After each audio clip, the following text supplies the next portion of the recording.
el libro más leído por todas las generaciones, la luz que alumbra tu camino, el alimento que fortalece tu espíritu. Narrado por Wendy Necio Sub, la Biblia en 365 días. 15 de junio, día 166 de esta aventura de fe por la Biblia en 365 días. Nuestro tema de hoy es donde otros fallaron, tú puedes permanecer. Querida comunidad de la Biblia en 365 días, hoy no es un día normal. Hoy es 15 de junio, estamos celebrando el Día del Padre en el Perú y sé que también en otros países se celebra en esta fecha. Estoy muy feliz de que sigamos juntos en este reto y de conocer más de Dios a través de su palabra. Las lecturas para el día de hoy las encontramos en Primera de Reyes, capítulo 14, verso 1, hasta el capítulo 15, verso 24. Hechos, capítulo 10, versos del 1 al 23. Salmos 133, versos del 1 al 3. Y Proverbios, capítulo 17, versos del 7 al 8. Titulé a este episodio Donde otros fallaron, tú puedes permanecer, porque en medio de historias de desobediencia, de idolatría, de traición, aparece un rey que decide honrar a Dios. Y ese puede ser tu ejemplo el día de hoy. Antes de comenzar, quiero enviar un abrazo muy especial a todos los papás de esta comunidad. Hoy celebramos tu vida, celebramos tu amor, celebramos tu ejemplo. Gracias por sembrar fe, por llevar a tus hijos de la mano hacia Dios y por ser un reflejo del Padre Celestial aquí en la tierra. La Biblia dice en Proverbios 17, verso 6, los nietos son la corona de los ancianos y el orgullo de los hijos son sus padres. Yo estoy muy orgullosa de tener a mi papá conmigo, de poder honrarlo cada día de mi vida. Gracias, papá, por tanto, por amar, por corregir, por proteger y por reflejar a Jesús cada día. Y también quiero compartirte un testimonio que me conmovió profundamente. Ella es Camila. Y Camila me escribió para contarme lo que Dios hizo en su familia. Su papá, el mayor de 9 hermanos, trabajó desde niño para sacar adelante a los suyos. Y aunque levantó su casa con esfuerzo, cuando sus fuerzas y sus finanzas comenzaron a menguar, los mismos hermanos que él había ayudado lo abandonaron. Pero aún querían sacarlo de la casa que él mismo levantó. Camila decidió actuar en fe. Junto a su hermano hicieron cuentas y se propusieron comprar un nuevo hogar para sus padres. Pero justo ahí vino la prueba. Su hermano perdió el trabajo y a ella le redujeron el sueldo. Todo parecía detenerse hasta que Dios comenzó a moverse. El banco, las escrituras, la firma, todo se atrasó. Mes tras mes algo salía mal. Pero Camila entendió, estos retrasos no son obstáculos, eran la provisión disfrazada, porque cada demora era un mes más sin tener que pagar el crédito hipotecario. 6 meses en los que Dios intervino hasta los detalles legales mínimos. Y hoy, aunque no lo tienen todo, Camila dice, si Dios organizó las escrituras, también organizará nuestra provisión. Y así es, porque Dios no solo hace milagros, Él también nos enseña a verlos en lo cotidiano. Acompáñame en una oración. Señor, gracias por los padres que has puesto en nuestras vidas. Gracias por su esfuerzo, su consejo, su ejemplo. Hoy te pedimos que levantes una generación como Asa, que aunque vengan de linajes rotos, ellos decidan honrarte. Como Cornelio, que sean generosos y constantes en oración. Y que como Camila podamos ver tus milagros hasta en las demoras, pero que tú eres un Dios de provisión. Ayúdanos a ser fieles donde otros fallaron, que no repitamos los mismos errores, sino que iniciemos una herencia nueva contigo. Oramos en el nombre de Jesús. Amén. Te invito a quedarte conmigo en este episodio, a no distraerte, porque hoy vamos a descubrir que no necesitas el permiso de tu pasado para obedecer a Dios en tu presente. Así que abróchate los cinturones, toma tu Biblia, tus resaltadores y pídele al Espíritu Santo que te hable porque comenzamos. Primera de Reyes, capítulo 14. En este tiempo, Abías, hijo de Jeroboam, se enfermó gravemente. Por eso Jeroboam le dijo a su esposa: disfrázate para que nadie se dé cuenta de que eres mi esposa, y ve a ver al profeta Ahías en Silo, el hombre que me dijo que yo sería rey. Llévale de regalo 10 hogazas de pan, algunos pasteles y un frasco de miel, y pregúntale qué le sucederá al niño. Entonces la esposa de Jeroboam fue a la casa de Ahías en Silo. El hombre ya era anciano y no podía ver, pero el Señor le había dicho: la esposa de Jeroboam vendrá aquí haciéndose pasar por otra. Ella te preguntará acerca de su hijo porque está muy enfermo. Dale la respuesta que yo te doy. Así que cuando Ahías oyó los pasos de la mujer en la puerta, le dijo: entra, esposa de Jeroboam. ¿Por qué te haces pasar por otra persona? Luego dijo: tengo malas noticias para darte. Llévale a Jeroboam, tu esposo, este mensaje del Señor, Dios de Israel. Yo te saqué de entre la gente común y te hice gobernador de mi pueblo Israel. Le arranqué el reino a la familia de David y te lo entregué a ti.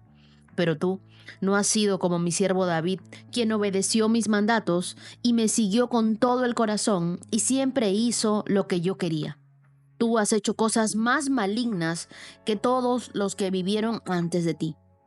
Te has hecho otros dioses y me has enfurecido con tus becerros de oro. Como me has dado la espalda, traeré desastre sobre tu dinastía y destruiré a cada uno de tus descendientes varones, tanto esclavos como libres, en todo Israel. Consumiré tu dinastía real como se quema la basura, hasta que toda haya desaparecido. A los miembros de la familia de Jeroboam que mueran en la ciudad, se los comerán los perros, y a los que mueran en el campo, se los comerán los buitres. Yo, el Señor, he hablado. Después, Ahías le dijo a la esposa de Jeroboam: regresa a tu casa, y cuando entres en la ciudad, el niño morirá. Todo Israel llorará su muerte y lo enterrará. Él será el único miembro de la familia que tendrá un entierro apropiado, porque este niño es lo único bueno que ve el Señor, Dios de Israel, en toda la familia de Jeroboam. Además, el Señor levantará un rey sobre Israel que destruirá a la familia de Jeroboam.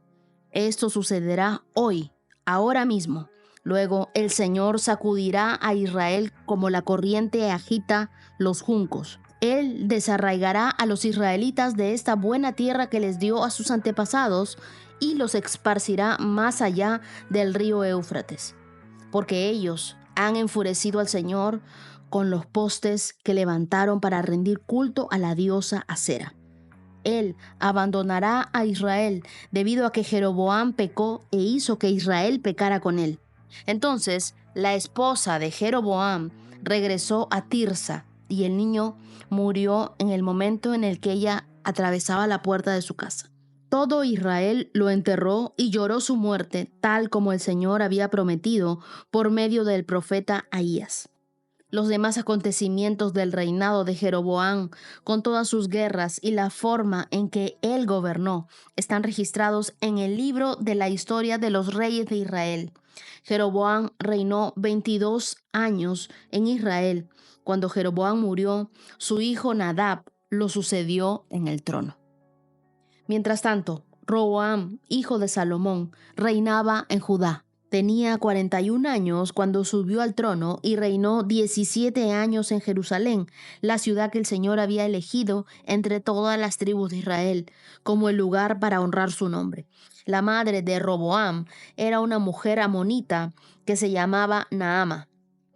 Durante el reinado de Roboam, los habitantes de Judá hicieron lo malo a los ojos del Señor y provocaron su enojo con los pecados que cometieron, pues aún eran peores que los pecados de sus antepasados. También se construyeron santuarios paganos y levantaron columnas sagradas y postes dedicados a la diosa Acera, en cada colina alta y debajo de todo árbol frondoso. Hasta había prostitutos y prostitutas de todos los santuarios paganos por todo el territorio. La gente imitó las prácticas detestables de las naciones paganas que el Señor había expulsado de la tierra del paso de los israelitas. En el 5º año del reinado de Roboam, el rey Sisac de Egipto subió y atacó a Jerusalén, saqueó los tesoros del templo del Señor y del palacio real, robó todo, incluso todos los escudos de oro que Salomón había hecho. Tiempo después, el rey Roboam los reemplazó con escudos de bronce y los confió al cuidado de los comandantes de la guardia, quienes protegían la entrada del palacio real. Cada vez que el rey iba al templo del Señor, los guardias llevaban los escudos y luego los devolvían al cuarto de la guardia.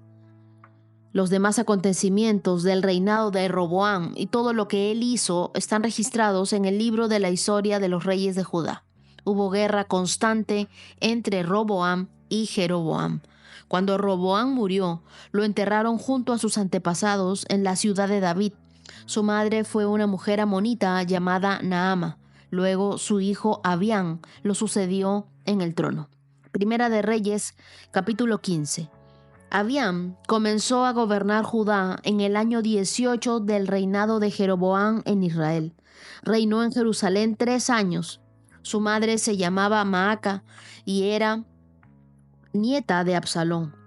Abián cometió los mismos pecados que había cometido su padre antes de él y no fue fiel al Señor su Dios como lo había sido su antepasado David. Pero por amor a David, el Señor su Dios permitió que sus descendientes siguieran gobernando, brillando como una lámpara. Y él le dio un hijo a Abián para que reinara en Jerusalén después de él. Pues David había hecho lo que era agradable a los ojos del Señor y obedeció los mandatos del Señor durante toda su vida, menos en el asunto de Urías elitita. Hubo guerra entre Abián y Jeroboam durante todo el reinado de Abián. Los demás acontecimientos del reinado de Abián y todo lo que hizo están registrados en el libro de la historia de los reyes de Judá. Hubo guerra constante entre Abián y Jeroboam. Cuando Abián murió, lo enterraron en la ciudad de David. Luego su hijo Asa lo sucedió en el trono.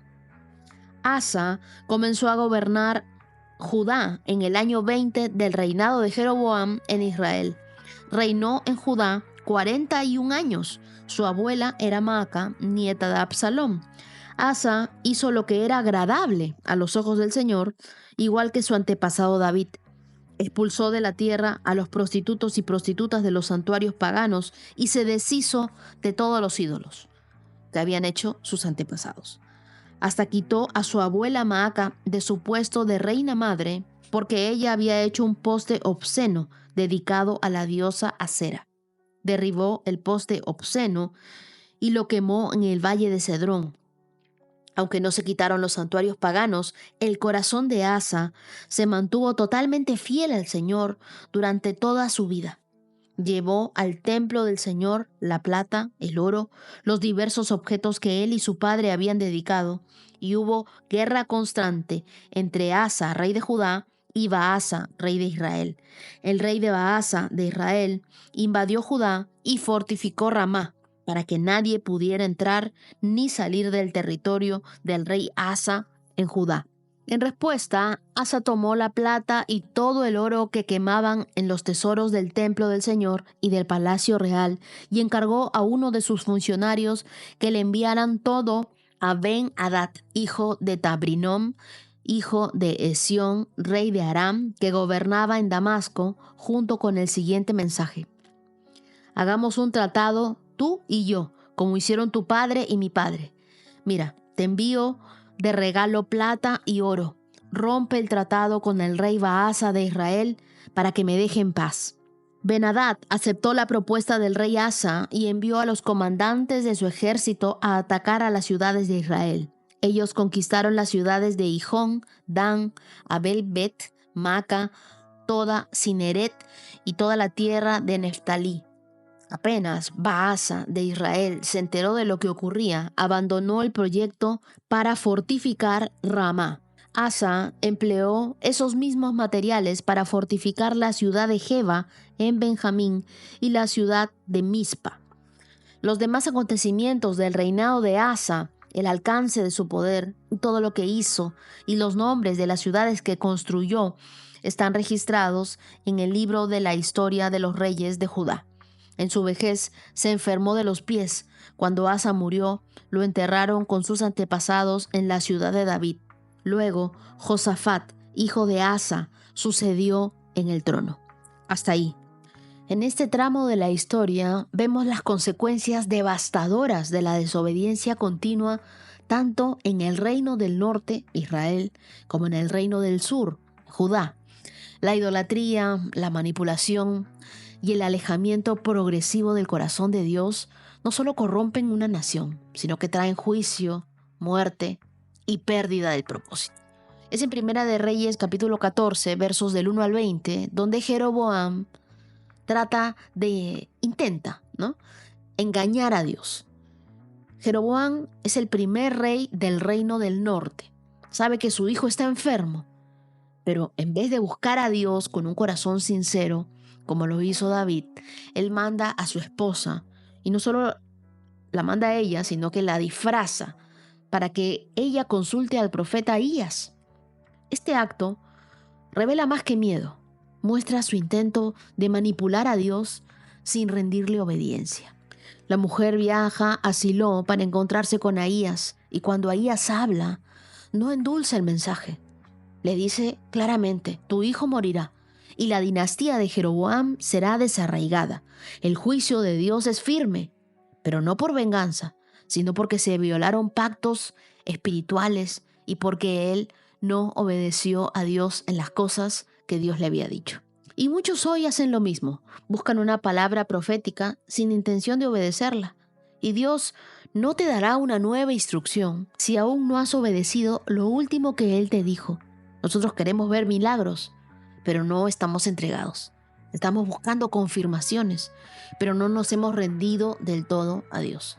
Tenemos que dejarle a Dios el trono de nuestro corazón.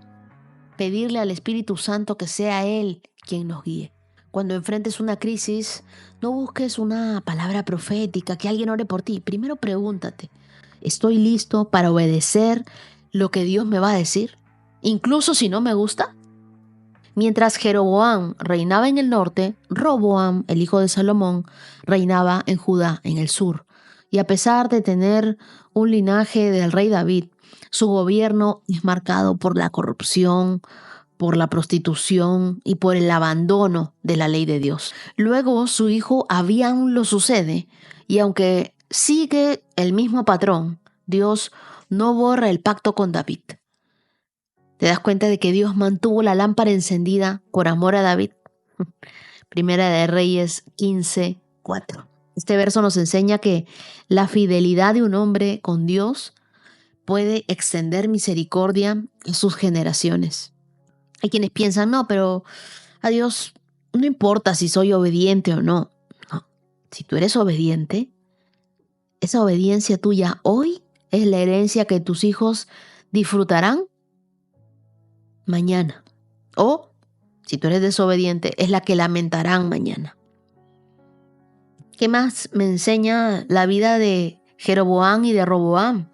Que aunque tú puedas venir de una familia, de una generación de gente creyente que ama a Dios, pero cada generación, sus generaciones, sus hijos, sus nietos, deben decidir su propio nivel de compromiso. ¿Qué tan comprometidos van a estar ellos con Dios? Lo mejor que podemos hacer es cortar con patrones familiares que nos alejan de Dios, porque tu historia familiar puede influir, pero no va a definir tu destino. Finalmente aparece un respiro, el rey Asa, en Primera de Reyes 15, versos del 9 al 24. Y el rey Asa en Judá, aunque no era perfecto, tomó decisiones radicales. ¿Qué hizo él?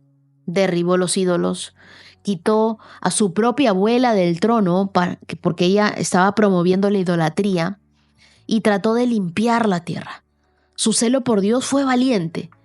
Aunque también tuvo momentos de debilidad política, Asa no heredó un entorno piadoso, si te das cuenta, pero él sí eligió honrar a Dios. ¿Qué te quiero decir con esto?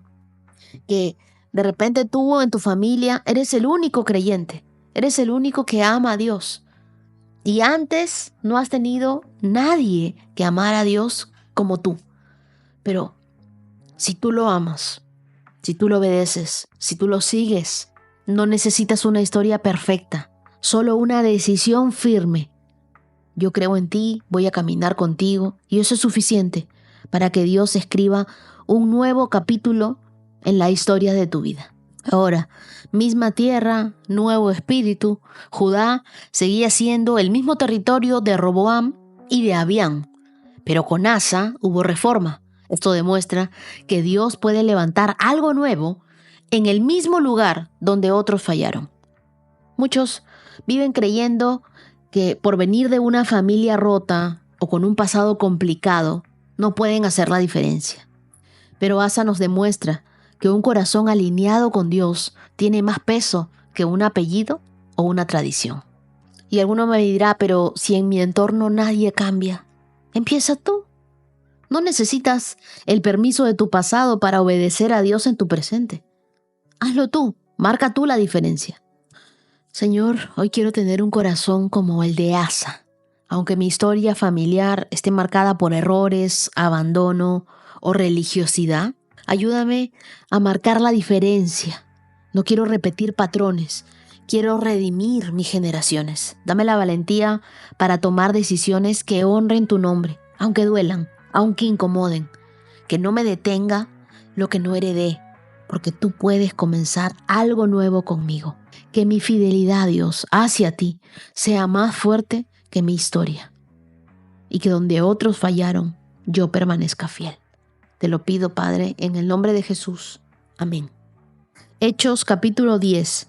En Cesarea vivía un oficial del ejército romano llamado Cornelio, quien era un capitán del regimiento italiano. Era un hombre devoto, temeroso de Dios, igual que todos los de su casa. Daba generosamente a los pobres y oraba a Dios con frecuencia. Una tarde, como a las 3, tuvo una visión en la cual vio a un ángel de Dios que se le acercaba. «Cornelio», le dijo el ángel. Cornelio lo miró fijamente, aterrorizado. «¿Qué quieres, Señor?», le preguntó el ángel. Y el ángel le contestó: «Dios ha recibido tus oraciones y tus donativos a los pobres como una ofrenda. Ahora pues, envía a algunos hombres a Jope y manda a llamar a un hombre llamado Simón Pedro. Él está hospedado con Simón, un curtidor que vive cerca a la orilla del mar». En cuanto el ángel se fue, Cornelio llamó a 2 sirvientes de su casa y a un soldado devoto que era uno de sus asistentes personales, y les contó lo que había ocurrido, y los envió a Jope. Al día siguiente, mientras los mensajeros de Cornelio se acercaban a la ciudad, Pedro subió a la azotea a orar. Era alrededor del mediodía, y tuvo hambre, pero mientras preparaban la comida, cayó en un estado de éxtasis. Vio los cielos abiertos y algo parecido a una sábana grande que bajaba por sus 4 puntas. En la sábana había toda clase de animales, reptiles y aves. Luego una voz le dijo: «Levántate, Pedro, mátalos y come de ellos». «No, Señor», dijo Pedro, «jamás he comido algo que nuestras leyes judías declaren impuro e inmundo». Pero la voz habló de nuevo: «No llames a algo impuro si Dios lo ha hecho limpio». La misma visión se repitió 3 veces y repentinamente la sábana fue subida al cielo. Pedro quedó muy desconcertado. ¿Qué podría significar esa visión? Justo en ese momento, los hombres enviados por Cornelio encontraron la casa de Simón, de pie frente a la puerta, y preguntaron si se hospedaba allí un hombre llamado Simón Pedro. Entretanto, mientras Pedro trataba de descifrar la visión, el Espíritu Santo le dijo: «3 hombres han venido a buscar. Levántate, baja y vete con ellos sin titubear. No te preocupes, porque yo los he enviado». Entonces Pedro bajó y dijo: «Yo soy el hombre que ustedes buscan. ¿Por qué han venido?». Y ellos dijeron: «Nos envió Cornelio, un oficial romano. Es un hombre devoto y temeroso de Dios, muy respetado por todos los judíos. Un ángel santo le dio instrucciones para que vayas a su casa a fin de que él pueda escuchar tu mensaje. Entonces Pedro invitó a los hombres a quedarse a pasar la noche. Al día siguiente fue con ellos, acompañado por algunos hermanos de Jope. Hasta ahí, hasta el 23. Hoy quiero hablarte de cuando tu generosidad llega al cielo antes que tu milagro. Cornelio es presentado como un centurión romano que vivía en Cesarea, una ciudad portuaria e influenciada por la cultura griega y romana. El verso 1 nos dice que él era parte del regimiento italiano, lo que implicaba no solo un alto rango militar, sino también acceso a poder, recursos y comodidades. Sin embargo, su corazón no estaba en Roma, estaba con Dios en el cielo. La Biblia nos dice en el verso 2, era un hombre devoto, temeroso de Dios, igual que todos los de su casa. Daba generosamente a los pobres y oraba a Dios con frecuencia. ¿Te das cuenta? Generosidad y oración. Generosidad y oración. Esa es una combinación que abre el cielo. Ahí es donde él tiene una visión. Y el ángel le dice en el verso 4, Dios ha recibido tus oraciones y tus donativos a los pobres como una ofrenda a él. Aquí encontramos una de las verdades más poderosas del reino. Cuando tú oras con fe y das con generosidad, tu nombre es recordado en el cielo. No fue por su poder militar, no fue por su nacionalidad. Lo que captó la atención de Dios fue su compasión y su búsqueda constante. Y es que Dios no se impresiona con nuestros logros, sino con nuestro deseo de buscarlo. La generosidad silenciosa hace más ruido en el cielo que el ego ruidoso en la tierra. El que tenía dinero esperaba la palabra, y el que tenía la palabra necesitaba humildad. ¿Te das cuenta que Dios conecta dos mundos? Un romano que da sin conocer a Cristo y un apóstol judío que ama a Cristo, pero que no acepta a los gentiles. Pedro está a 50 kilómetros de distancia, en Jope, hospedado con un curtidor llamado Simón, igual que él.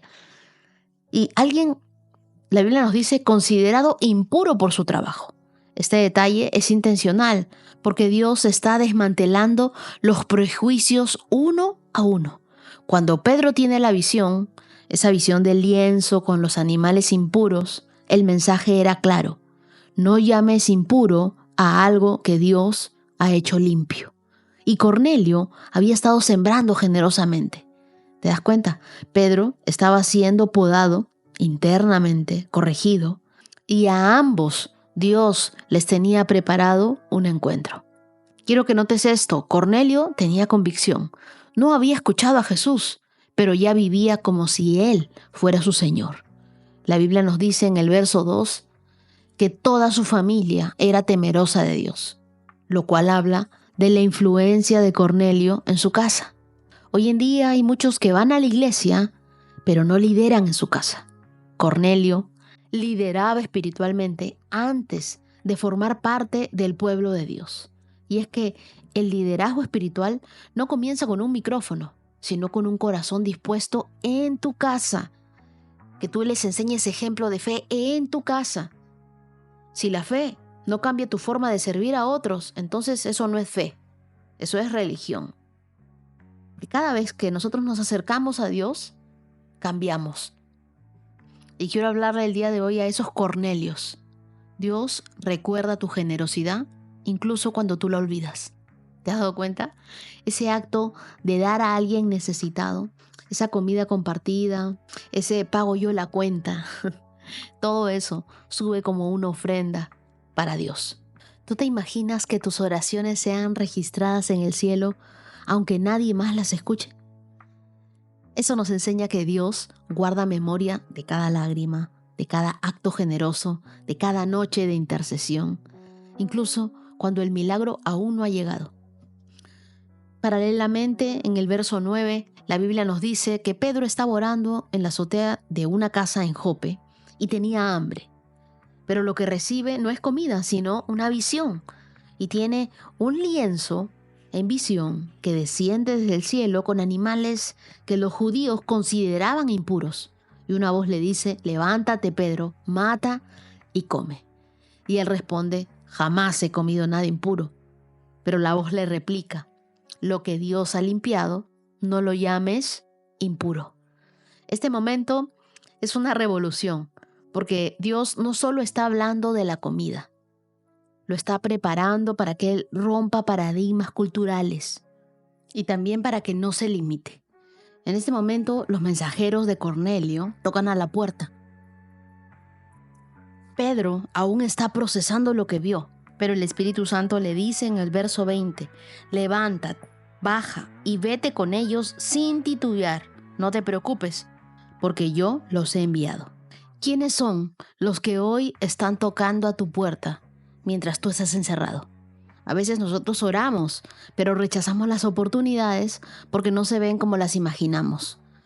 Muchos pierden la voluntad de Dios porque la esperaban en otro escenario y no en la puerta de su casa. Dios escucha aquello que tú haces en secreto. No subestimes una oración constante, una ofrenda generosa. El cielo tiene memoria y tiene un registro de tu generosidad. Obedece aunque no entiendas todo el panorama. Pedro no entendía la visión, pero obedeció cuando el Espíritu le habló. No necesitas el mapa entero. Cuando tú confías en Dios, tú sabes que es Él guiando tu camino.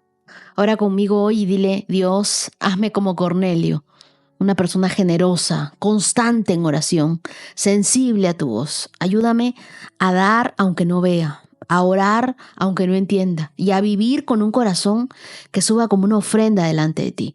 Rompe mis prejuicios, expande mi visión, enséñame que tu reino se manifiesta donde hay obediencia.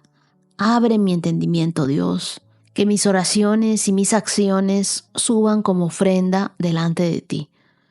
Y cuando llegue el momento de responder, hazme encontrar a los Cornelios que esperan la palabra que tú pusiste en mi boca.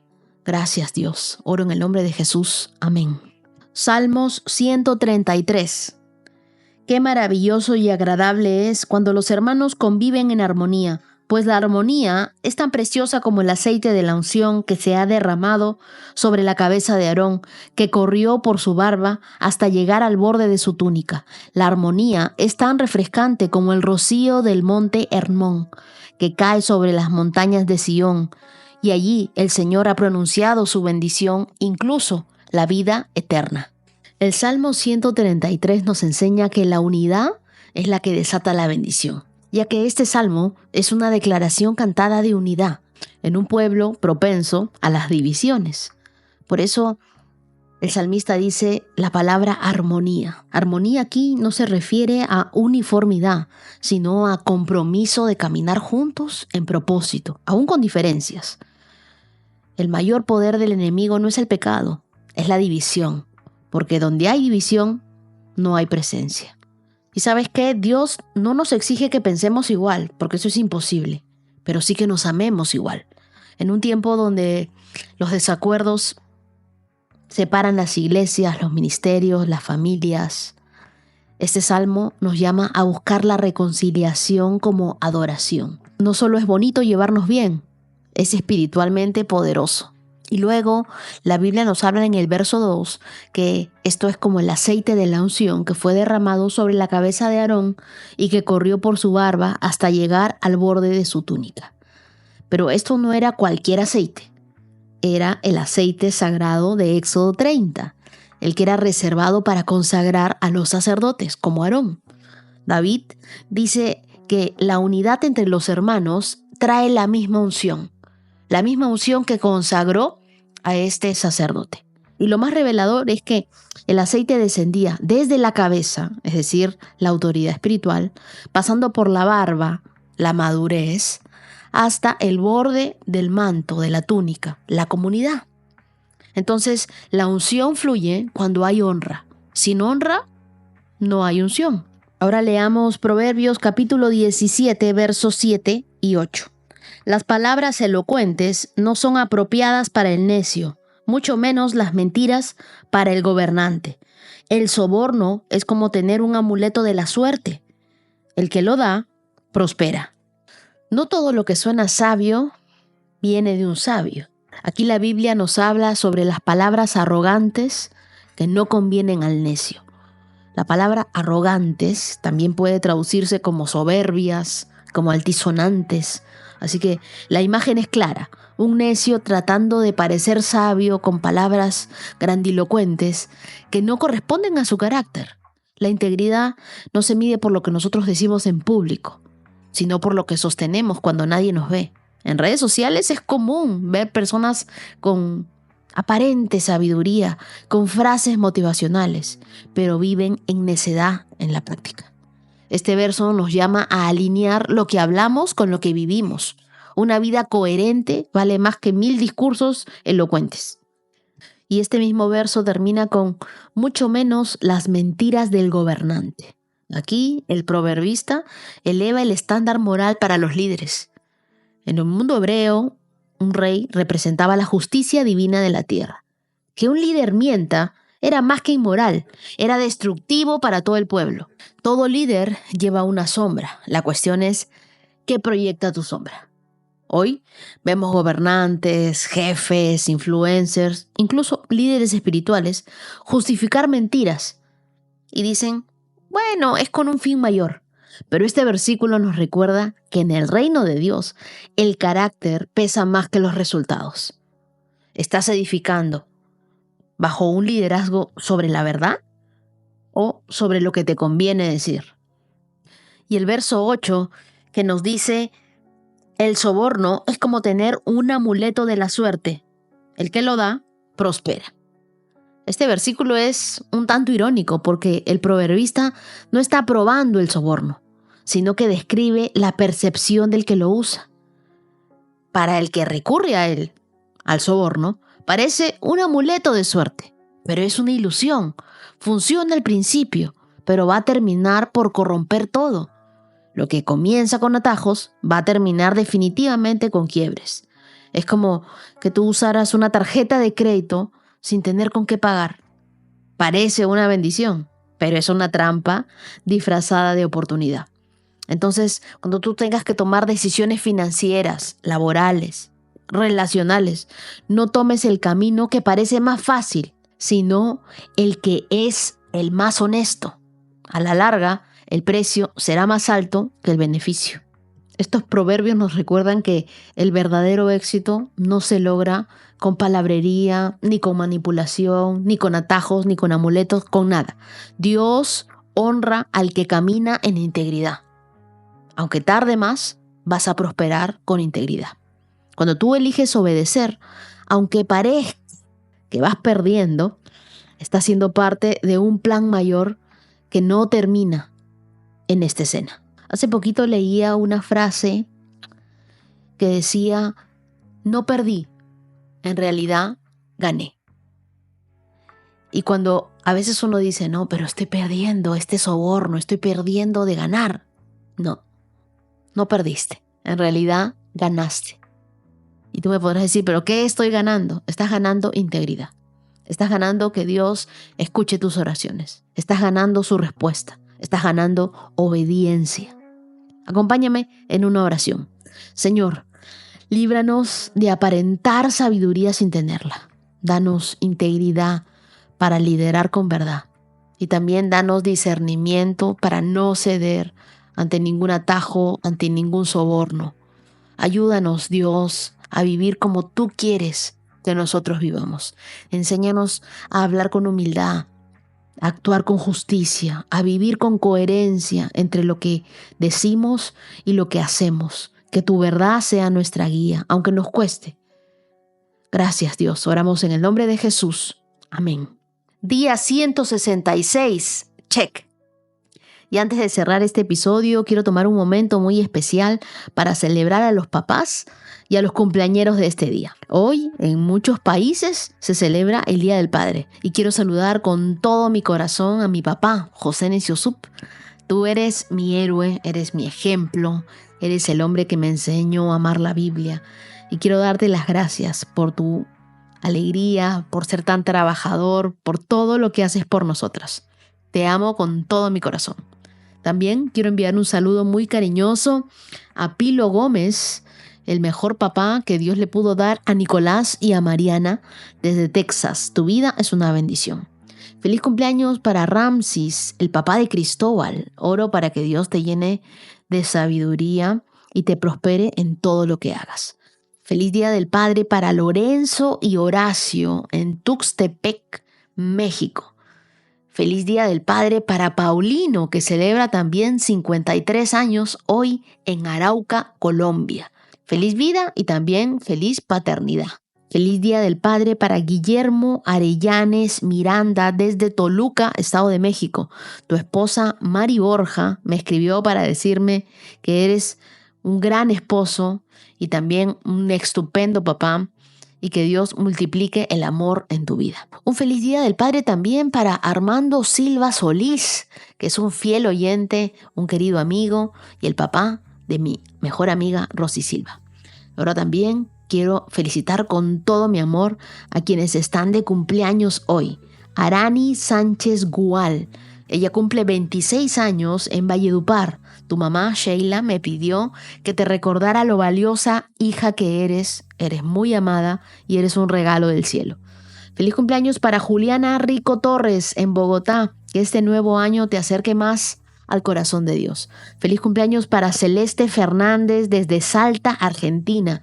Que nunca te falte dirección divina ni alegría en tu caminar. Feliz cumpleaños para Steven Claudio, que hoy cumple 15 años.